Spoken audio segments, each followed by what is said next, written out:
રાજકોટ શહેરમાંથી એક ચોંકાવનારી ઘટના છે તે સામે આવી છે કે જ્યાં એક પોલીસ અધિકારીની સર્વિસ રિવોલ્વરમાંથી ફાયરિંગ થાય છે। આ ઘટના બાદ કેટલાક સવાલ ઊભા થઈ રહ્યા છે કે આખરે આ ફાયરિંગ છે તે અકસ્માતે થયું છે કે પછી તેની પાછળ કોઈ બીજી હકીકત છુપાયેલી છે। આ મુદ્દે જ વાત કરીશું આ વિડીયોમાં। રાજકોટમાં જ્યાં એક પોલીસ અધિકારીની સર્વિસ રિવોલ્વરમાંથી થયેલ ફાયરિંગે અનેક સવાલ ઊભા કર્યા છે। માહિતી મુજબ રાજકોટના યુનિવર્સિટી રોડ પર આવેલા સમન્વય સુલભ એપાર્ટમેન્ટમાં 30 માર્ચની મોડી રાત્રે આ ઘટના બની હતી। સમય હતો રાત્રિના અંદાજે 1 વાગ્યાનો। આ બનાવમાં રાજકોટ પોલીસમાં ફરજ બજાવતા પીએસઆઈ એન.કે. પંડ્યા ઈજાગ્રસ્ત થયા છે। એટલું જ નહીં, તેમની સાથે હાજર એક મહિલાને પણ ગોળી વાગતા તેઓ ગંભીર રીતે ઘાયલ થયા છે।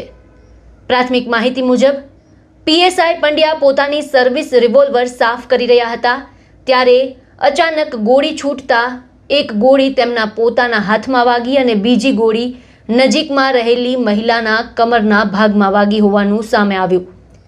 ઘટના બાદ બંનેને તાત્કાલિક સારવાર માટે રાજકોટની ખાનગી હોસ્પિટલમાં ખસેડવામાં આવ્યા। હાલ બંનેની સારવાર ચાલુ છે। ઘટનાની જાણ થતાં જ પોલીસના ઉચ્ચ અધિકારીઓ તાત્કાલિક સ્થળ પર દોડી ગયા હતા અને સમગ્ર મામલે ગંભીરતાથી તપાસ શરૂ કરી હતી। યુનિવર્સિટી પોલીસ સ્ટેશન વિસ્તારમાં ગઈકાલે રાત્રિના સમય દરમિયાન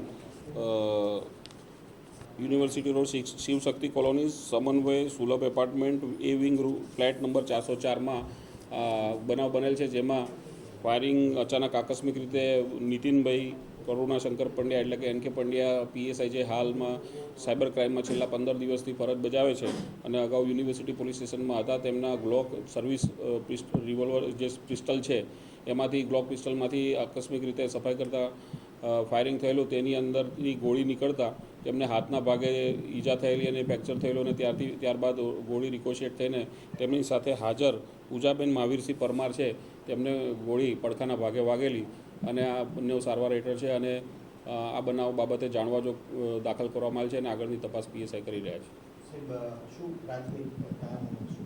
પ્રાથમિક કારણ આકસ્મિક રીતે બનેલું છે અને આ બાબતે એફએસએલને સ્થળ પર બોલાવવામાં આવી છે અને ખાલી કાર્ટીજ અને ફાયરિંગનું જે પિસ્ટલ છે એ કબજે કરવામાં આવ્યું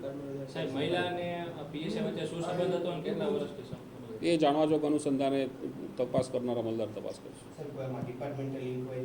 સક્ષમ અધિકારી નક્કી કરશે ને એ પ્રમાણે આગળ પ્રાથમિક તપાસમાં એવો કોઈ સંબંધ નથી, એમના ઓળખીતા મિત્ર છે એવું ધ્યાન પર આવેલ છે। અહીં સૌથી મોટો સવાલ એ કે શું આ ખરેખર એક અકસ્માત છે કે પછી આ ઘટનાના પાછળ કોઈ બીજી હકીકત છુપાયેલી છે? કારણ કે એક ટ્રેન્ડ પોલીસ અધિકારી પાસેથી આવી બેદરકારી કેવી રીતે થઈ શકે? રિવોલ્વર સાફ કરતી વખતે સુરક્ષાના નિયમોનું પાલન કેમ ન થયું? અને સાથે જ આ સમયે તેમની સાથે રહેલી મહિલા કોણ હતી અને તેઓ ત્યાં શું કરી રહ્યા હતા? આ બધા સવાલ હાલ તપાસનો વિષય બન્યા છે। પોલીસ દ્વારા ઘટનાના તમામ એંગલથી તપાસ છે તે કરાઈ રહી છે।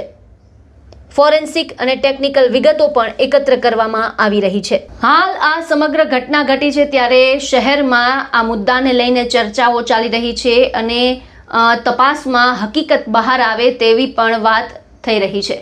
આપનું શું માનવું છે આ સમગ્ર મુદ્દાને લઈને? અમને કોમેન્ટ બોક્સમાં જણાવો આપના મંતવ્ય અને અમારી ચેનલને લાઇક, શેર અને સબસ્ક્રાઇબ કરવાનું ભૂલશો નહીં।